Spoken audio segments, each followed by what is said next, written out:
Buckle up, it's time, it's finally time. We're going to talk about it. We're going to talk about the TBR, the summer TBR. Hey, hello, hi, I'm Kels. Welcome back to my channel, or welcome to my channel if you're new here. Here we talk about books, we talk about life, we talk about acting, we talk about all the girly things. It's very fun. It's a good fun time. It's a nice little corner of the internet you should join. Today we're going to talk about books. We're also going to, at the end of the video, choose what my next read is going to be via the glass. So it's a very exciting video that you've arrived at today. Congratulations. Okay, so like I said, this is going to be the summer TBR, and then when I get to autumn, we're going to do an autumn TBR. My overall TBR is a beast. Now, quick preface, I am not one of those people who can read at the speed of light. So the likelihood is I'm not going to get through all of these books this summer. This is more of a selection. Think of it as a pick and mix candy shop, and this is the selection, and then every time I go for a new book, I'll do the jar. And it'll be like a surprise pick and mix each time. I might make it through all the books this summer, but I'm not one of those people who reads like 100 books in a year. I don't put pressure on myself to sort of put a quantified goal or anything like that on my reading experience. I find that a little bit stressful, but I might make it through all of the books, or I might not. Who knows? Only time will tell. These are the books that I have on the summer TBR that I have physically, and then the rest of them I will either get on my Kindle. Isn't she so beautiful? I bought her as a treat to myself recently in the name of healing. I'll either get them on my Kindle and read them on there, or I'll get a physical copy, depending on the book. It really depends on the book, because some of them I'll want to annotate and scribble in the margins, others not so much. Let's get into it. Also, I've got my laptop down here with extensive notes, so if you see me looking down there, that's why. Okay. We're going to start with the physical. We're going to start with the physical pile. First on the list, literally picked her up today. Went out with my best friend this morning. We went to Oxfam Books and some other charity shops. And I found me a Maggie. This is Margaret Atwood, Old Babes in the Wood. This was from 2024. I haven't read it. It's a collection of short stories. I love Margaret Atwood so much. She's one of my favourite writers, feminist icon, queen, witchy woman extraordinaire. She has her own spot on my shelf as well. We've got Alias Grace, we've got The Testament, The Handmaid's Tale, and Hagseed, and I'm slowly making my way through more of her works. So this is going to be the next one. Let me read you just one sentence from the blurb, because I was immediately hooked. In this dazzling collection of short stories, we meet beloved cats, George Orwell, a daughter whose mother may or may not be a witch, a cabal of elderly female academics, and an alien tasked with retelling human fairy tales. I'm in. Margaret, I'm sat. Tell me what you've got to say, Margaret. We're in. Whoa, hilarious. That I literally picked this up today. This is the other thing about the TBR. It's never ending and it's always growing. What can a girlie do? What can a girlie do? Next. This is also an Oxfam Books pickup, but a different Oxfam Books. This is a Wilkie Collins, Haunted Hotel. I've read one Wilkie Collins, and I'm not gonna lie, I didn't really love it. It was The Woman in White, and theoretically I should love it. Very gothic, mystery woman, men are the problem, ghosts. She's not really a ghost, but it kind of feels that way at the beginning when you meet her. It started off strong. I just found it quite a slog at points, so I wasn't super sold, but I'm going to give him another go, because I saw this, Ghost Hotel, I'm in, but also I did the thing where I stood in the bookshop and I started reading the first few sentences, and then I read the whole page, and then I read the whole next page, and so I was like, okay, this means that I need to get it. This is... what's a palazzo? Palatial building, but what's a palatial building? Oh, it's an architectural style. Oh, this is cool. Okay, so this is set in a building, an Italian palazzo in Venice, that is being transformed into a luxury hotel. And I just found out that a palazzo is a style of architecture relating to old palace-like buildings that the aristocracy of Italy used to inhabit. So one of those is being turned into a luxury hotel, and we have an English aristocrat, Lord Montbarry, who is so wonderful by the sounds of it. He abandons his fiancée for an enigmatic countess with a dark past. Oh, don't we all just love doing that? Before moving with her and her brother, who is rumored to be her lover, and is fond of gambling and alchemy. And they move into the Venetian palazzo, and it all goes down. Strange and macabre events are occurring, and the dead seem unable to rest. Yeah, we've got some speculated incest happening? What are the bets? That's actually not what's happening, and it's actually like her brother being incredibly abusive to her. That's probably actually what's happening. Anyway, the first page, what I read of it was really quite funny. So I'm intrigued, Wilkie. I only have one book experience of you, so let's give you another one. Also, it's set in Venice. That feels very summer. Maybe this is an end of summer read actually, because it's like haunted hotel. It's giving Summerween. We've got the hot and the heat because of summer and Venice, but it's haunted. Next, Villette, Charlotte Bronte. Charlotte Bronte is my woman. Yeah, I actually can't believe I haven't got round to Villette sooner. Jane Eyre is one of my, if not my favourite novel of all time. Yeah, not just classic or gothic. I just love it. I've read it maybe 4 or 5 times now, and I intend to read it maybe once a year for the rest of my life. I just love Jane so much. I love Mr. Rochester. He is chaotic and so socially inept, and Jane's relationship to him is so hilarious and sad. Like, it's so sad, but it's also hilarious because Jane just comes out with these burns to him every other sentence. It's also just, it's so gothic. It's like the OG text that got me into gothic literature. The romance of Mr. Rochester and Jane is a core part of it, yes, but it's really not about that. It's about Jane, and it's about her finding herself. It's about her finding her autonomy, her place in the world. She has this fire inside her that just won't be put out.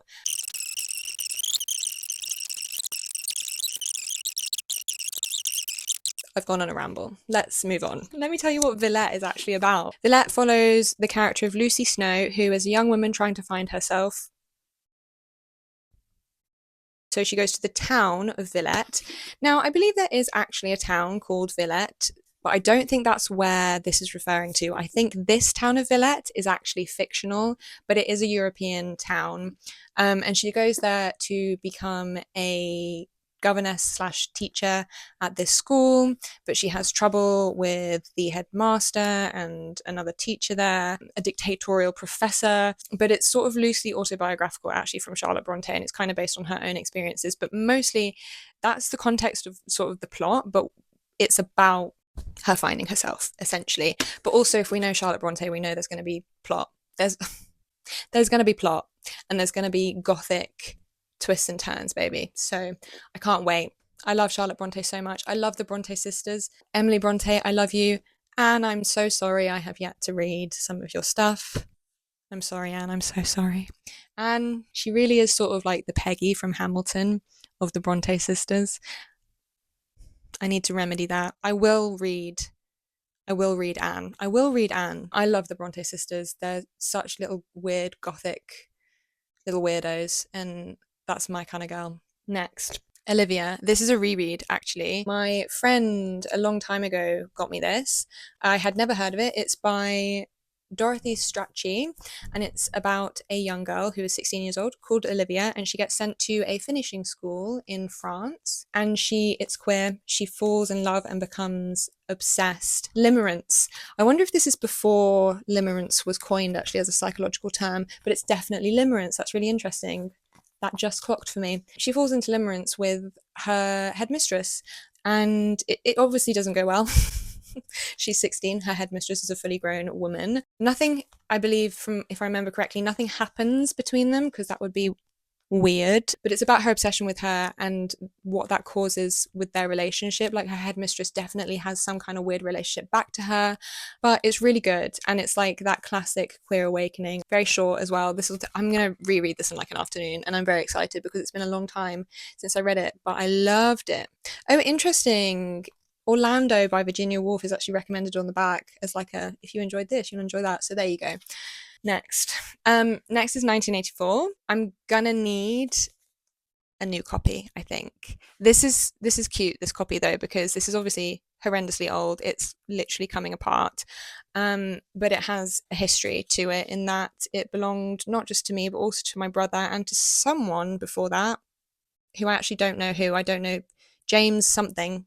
And we all studied from it during school. So that's very cute, but I will be getting a new copy because I feel like this copy just deserves to just sort of have some love and sit on a shelf and rest. But yeah, so this is a reread for me. I studied it at school and I thought it was amazing at school. Obviously, was totally gripped by it. I wrote an essay on it comparing it to Brave New World by Aldous Huxley, obviously, because it was an essay about dystopian literature. So, which text do you choose?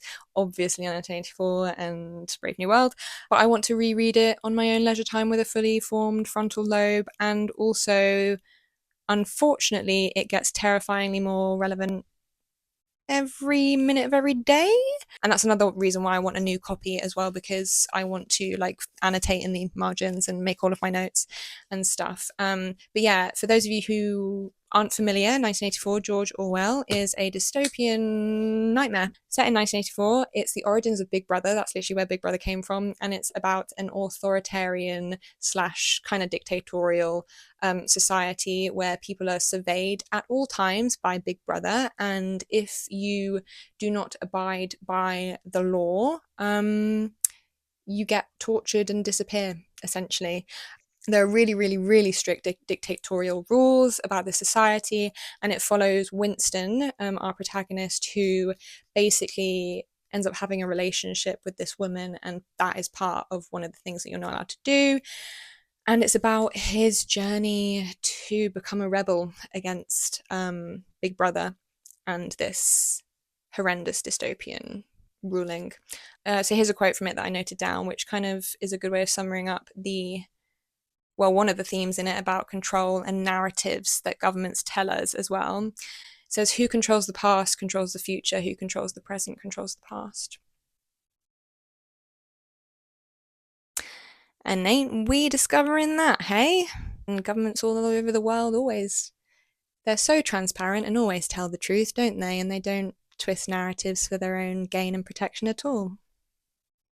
Okay, next. We are moving on to the list on my computer. So, we have After Dark by Haruki Murakami. I've never read a Murakami.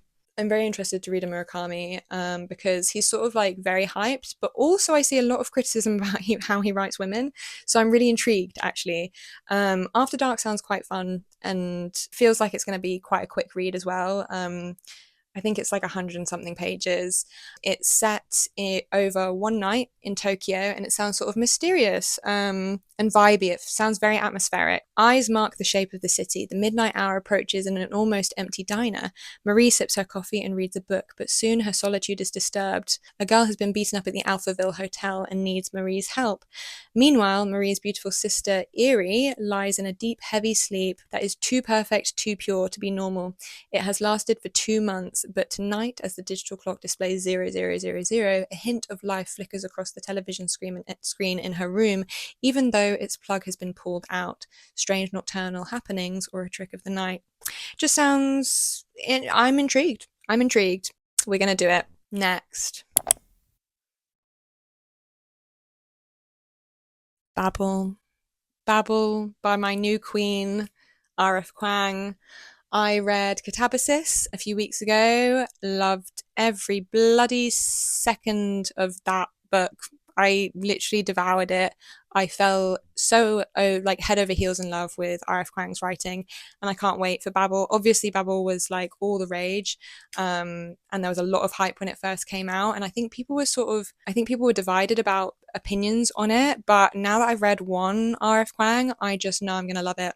Also, what's interesting about R.F. Kuang that I've realized, because I've read a little excerpt of Yellowface, and the same with Poppy War, and then what I've heard about Babel, and then what I know about Catabasis, I'm getting the impression that this woman knows how to zone in on a specific tone for a book and tailor it entirely around what she's talking about. And so, whilst I might be completely wrong, but I'm getting the impression, and my hypothesis is that whilst there's probably commonalities over her writing, like I'll recognize her voice, but I get the impression that she's really good actually at sort of creating a new voice for each book that really links into whatever it is that she's exploring and the tone of what she's exploring. That's my hypothesis. I might be completely wrong, but that's the vibe that I'm getting so far. So I'm very excited for Babel. It's a historical dark academia. The words themselves from R.F. Kuang is how she's described it. And it's also got a lot about colonialism in there, which I'm also really intrigued to read about. And for those of you who don't know, if you missed it when it came out, it's set in the 1800s in Oxford, and it's about translation of language being used to create, I believe, magical power, which is therefore currency, which is therefore politics. So that's Babel. Let me give you the blurb. Oxford, 1836, the city of dreaming spires. It is the centre of all knowledge and progress in the world, and at its centre is Babel, the Royal Institute of Translation, the tower from which all the power of the empire flows. Orphaned in Canton and brought to England by a mysterious guardian, Babel seemed like a paradise to Robin Swift until it became a prison. But can a student stand against an empire? I guess I'll find out next. This is another one that has been on my TBR for the longest time. I just need to get her read. It's criminal at this point how long she's been sat on my TBR waiting for me. Beloved, Toni Morrison. I know. It's set in the mid 1800s and it follows a woman called Sethi, who is a former slave. She was a slave on a farm in Kentucky and was severely abused there, had a daughter who died, a baby who died, and there's a gravestone left, I believe, on the farm with only Beloved on it, which is where the title comes from. And it follows her after all of that. And I believe she has another daughter and she's haunted by this baby. She's haunted by Beloved. I've just been meaning to read this for so long, and it just feels like one of those books that's going to stay with you forever. Next, Beowulf, but the Seamus Heaney. This is also technically a reread. I did study this text during my degree, although I barely remember any of it because we had to do a text a week, and I also was doing a drama degree at the same time. It was a dual honours, and it was all a blur of stress and words. A few of these texts actually on my TBR are revisits from my degree now that I have time to actually appreciate them and digest them and not just rush to read them, go to the seminars, go to the lectures and get that essay done and move on to the next in a week. So this is one of those. And the Seamus Heaney translation I really want to read, and I'm really interested because it sounds like he brings a lot of Irish politics and history into it, which is so fascinating. He's a Northern Irish writer, playwright and translator. Let me read you this little excerpt that I've got from a review, a blurb thing. Composed towards the end of the first millennium, the Anglo-Saxon poem Beowulf is one of the great northern epics and a classic of European literature. In his new translation, Seamus Heaney has produced a work which is both true line by line to the original poem and an expression in its language and music of something fundamental to his own creative gift. The poem is about encountering the monstrous, defeating it, and then having to live on physically and psychically exposed in that exhausted aftermath. It's not hard to draw parallels between this story and the history of the 20th century, nor can Heaney's Beowulf fail to be read partly in the light of his Northern Irish upbringing, but it also transcends such considerations, telling us psychological and spiritual truths that are permanent and liberating.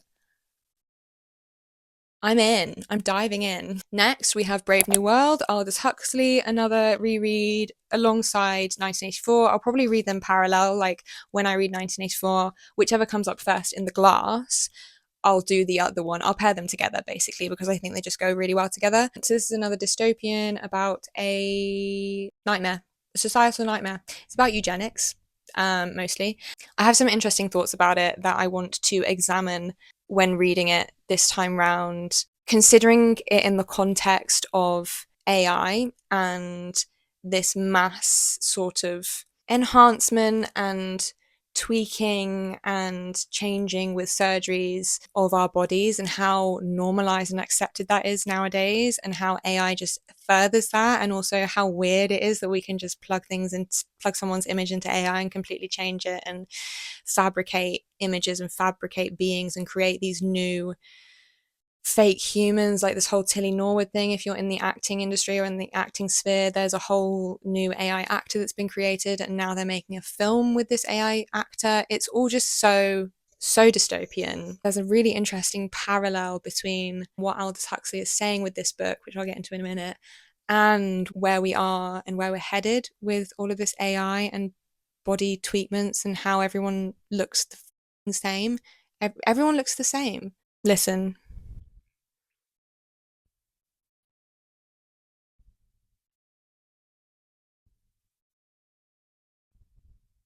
I'm all for it's your body, do what you want, but it's also really quite uncanny and jarring that there's a clear pattern of following and being brainwashed into, to be honest, this beauty standard that is so extreme now that we're literally going under the knife. paying thousands and thousands and thousands and thousands of dollars and pounds to have someone smash our jaw and put it back together, suck some fat out of our cheeks, do a BBL, which can kill you, by the way, that procedure can kill you. But then now everyone's dissolving those, and now anorexia is back in. It's just, it's so dangerous and so toxic to me. And it's such conditioning through the patriarchy, misogyny, capitalism. It's so deeply woven in together. And it's so dystopian and horrifying. It keeps me up at night. So I'm going to be joyously reading Brave New World while keeping all of that in mind. Let me give you a blurb. Far in the future, the world controllers have created the ideal society through clever use of genetic engineering, brainwashing, and recreational sex and drugs. All its members are happy consumers. Bernard Marx seems alone, harbouring an ill-defined longing to break free. A visit to one of the few remaining savage reservations where the old imperfect life still continues may be the cure for his distress. Anyway, we're going to be tackling that next. Brideshead Revisited, Evelyn Waugh. I've heard about this one in the context of Gothic literature. However, I don't know how Gothic it's actually going to be, but I'm still really interested. I know that Emerald Fennell used it as a core piece of inspiration. I think it's pretty much the text that she based Saltburn of. Although when I saw Saltburn, I also got a Talented Miss Ripley vibe, but those are two very, very similar texts, to be honest. Like, obsession, sort of a parasite weaving his way into a family or a social group and taking them down from the inside. That is kind of the same thing. So yeah, so this follows Charles Ryder, who becomes completely infatuated with the Marchmains, who are a aristocratic or a really, really wealthy, privileged family. Enchanted first by Sebastian Flight at Oxford, then by his doomed Catholic family, in particular his remote sister Julia, Charles comes finally to recognise his spiritual and social distance from them. This is basically just Saltburn through and through, but I'm really interested to read it. It's been on my to read list for a long time, mainly because of the Gothic thing, but I really enjoyed Saltburn, and I'm really interested at the moment actually of this theme of obsession and sort of an outsider getting this weird access to the inside of privilege, sort of getting to be in District 1 and see it from the inside, and what that does to a person and how toxic it all is. And it's very interesting. So I'm very excited to read that. Next, this is actually a non-fiction, and it's a recommend from my BFF called Into the Woods, How Stories Work and Why We Tell Them by John York. John York created the BBC Writers Academy, and he's also written a whole bunch for TV. And he talks about the form of storytelling from ancient myths to big budget blockbusters, and basically the core root and form that unifies them. And it just sounds really interesting. And I write, so it's always good to read these things, and it sounds really interesting. Yay. Next, Mrs. Dalloway, Virginia Woolf. I have been meaning to read a Virginia Woolf for a long time. I've just never gotten around to her. My woman, why have I never gotten around to you? It's time. I love a really introspective narrative. I love philosophizing. I love existentialism, dwelling on life, the meaning of life and death, a character who just can't stop thinking. Because same girl, by the sounds of it, that's what Mrs. Dalloway is. I actually settled on Mrs. Dalloway because of the book club podcast. Highly recommend this podcast for anyone who loves books and loves a podcast. It is with Dominic Sandbrook and Tabitha Siret, and every week they talk about a different book. They've done a lot of classics, they've done some contemporary classics, but they're also doing a variety as well. For my romancy girlies out there, they also did a week where they covered ACOTAR. That's the name of it, where they covered ACOTAR. They're actually going to also do an episode on Brave New World, so I might try and read that sooner rather than later so I can enjoy the episode.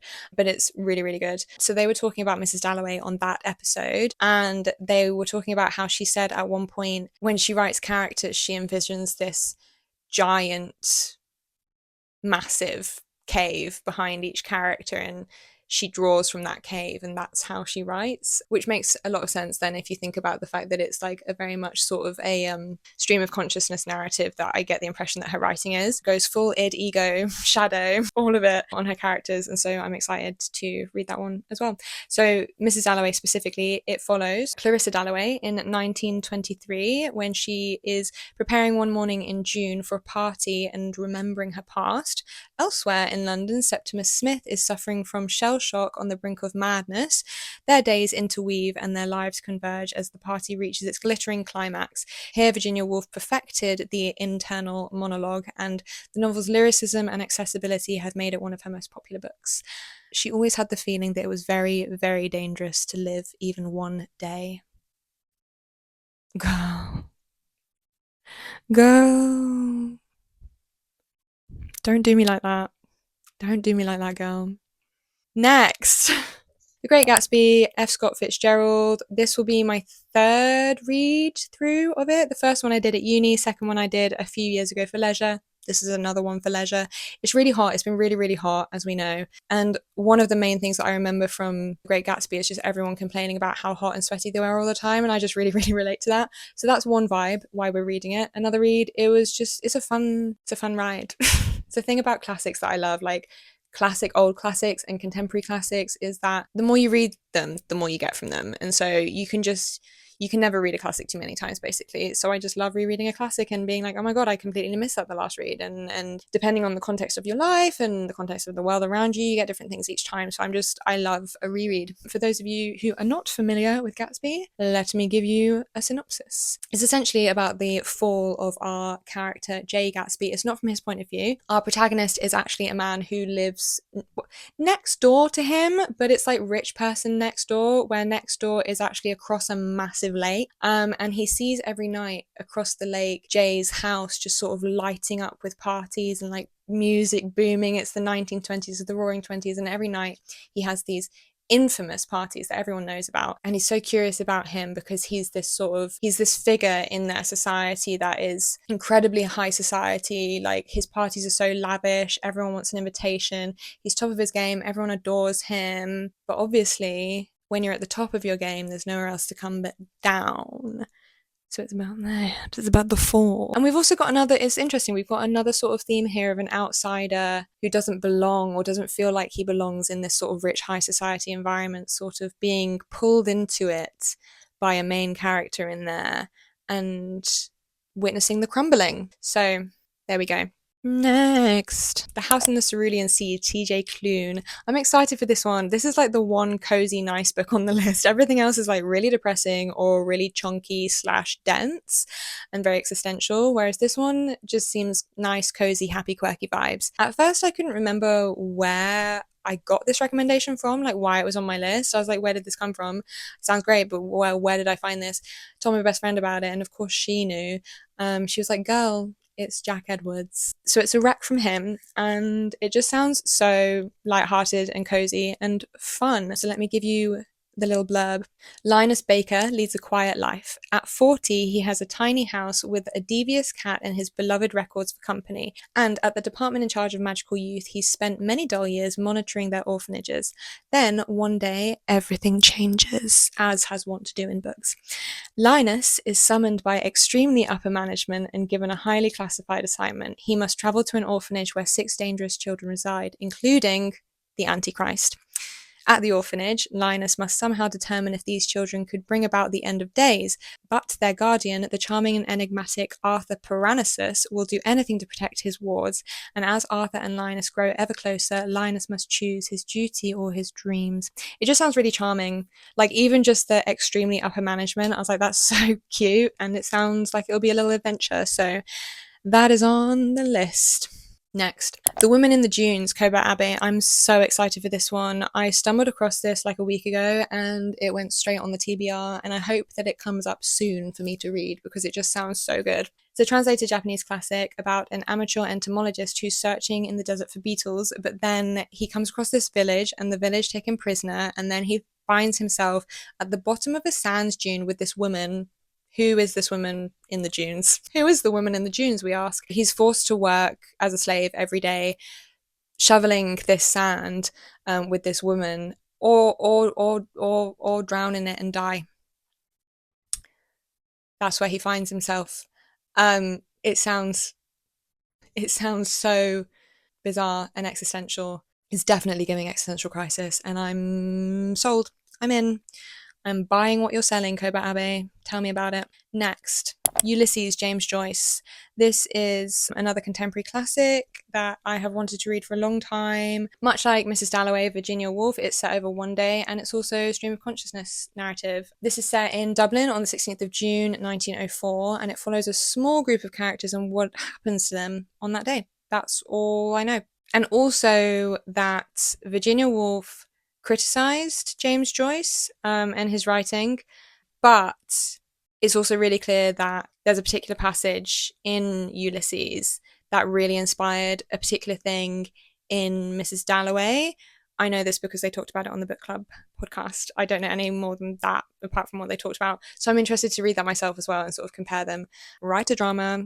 It's timeless, apparently. Let me read you this quote about it as well. It has survived censorship, controversy, and legal action, and even been deemed blasphemous, but remains an undisputed modern classic. Ceaselessly inventive, garrulous, funny, sorrowful, vulgar, lyrical, and ultimately redemptive, it confirms Joyce's belief that literature is the eternal affirmation of the spirit of man.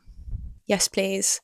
Yes, please. Okay, so that's the end of the general summer TBR, but now I have some specific additions to it that have come about because of the book club podcast.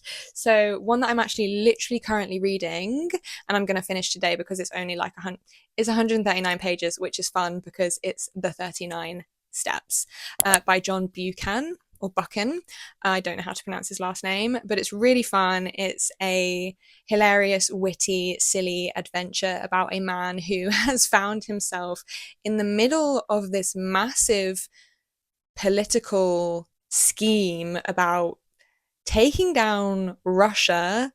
But also he's like, that's also like, I don't really care too much about that because I wasn't really listening when the guy who introduced me to that like actually told me about it. He's like, I wasn't really fully listening. Maybe I should have paid attention, because now he's on the run and it's to do with Russia, but it's also to do with like this other thing, some other guys, but they're all now chasing him because he met this other guy, and he's like, basically his whole thing is he used to live in South Africa and he used to be in the army over there, and he moved to England and he was like, I'm so bored. I'm so goddamn bored here. And then literally the next day this happens and he's like, well, I'm not bored anymore. Let's go.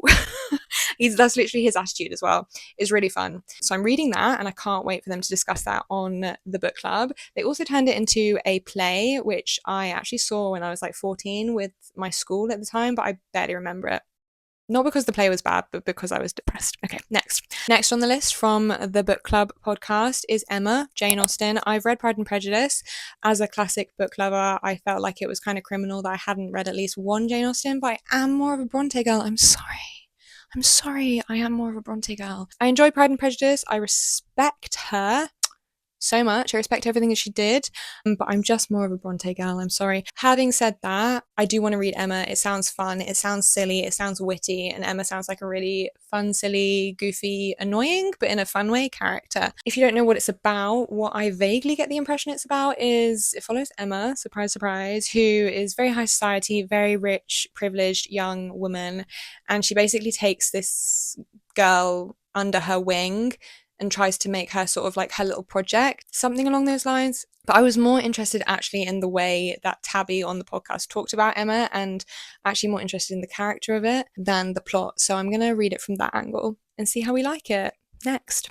American Psycho, Bret Easton Ellis. I have seen the film, saw the film ages ago, haven't read the book. I was trying to find an interview with Bret Easton Ellis about why he wrote it. I was really intrigued as to what he was saying with it, and that made me want to read it even more. For those of you who don't know, before I get onto that, American Psycho is exactly what it says on the tin. It follows a psychopath in America. It follows Patrick Bateman, who has it all: good looks, youth, charm, a job on Wall Street, and reservations at every new restaurant in town. He is also a psychopath, a man addicted to his superficial perfect life. He pulls us into a dark underworld where the American dream becomes a nightmare. And he literally goes around murdering women. It's really quite horrifying, to be honest. But it's a satire and it's a direct criticism of manhood in America at the time that he was writing it as well, and it's only gotten worse. It's only gotten so much worse. So let me read you what Bret Easton Ellis said about writing it. A lot of it had to do with my frustration with having to become an adult and what it meant to be an adult male in American society. I didn't want to be one. because all it was about was status. Consumerist success was really the embodiment of what it meant to be a cool guy: money, trophy girlfriends, nice clothes, and cool cars. It all seemed extremely shallow to me. Yet, at the same time, you have an urge to conform. You want to be part of the group. You don't want to be shunned. So when I was writing that book as a young man, I was having this battle with conforming to what was then yuppiedom. The yuppie lifestyle, going to restaurants and trying to fit in. I think American Psycho was ultimately my argument about this. I mean, yeah, he was right then, and whew. Anyway, that brings us to the end of the summer TBR. So now that means that it's time to decide what is going to be my next read after I finish 39 steps, which I'm literally probably going to finish today. So let's do it. I'm going to do a little, like, I'm going to shake her. I'm going to shake her about and see if one falls out. That's what we're going to do. Literally happen straight away. What's it going to be? Can you see it? What does that say?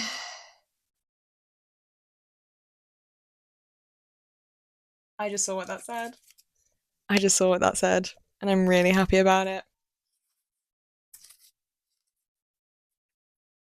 We're diving into The Woman in the Dunes by Kobo Abe. Oh, I'm very excited. Oh, what a good book to start with. Okay, I think that's everything. Did I have anything else I wanted to say before I left? I don't think so. Thank you so much for watching. Let me know what is on your summer TBR, and let me know if any of my books are on your TBR or if they're now on your TBR after watching the video. I can't wait to see you in the next one. Okay, bye. I'm so sweaty. I'm so sweaty. Oh my god.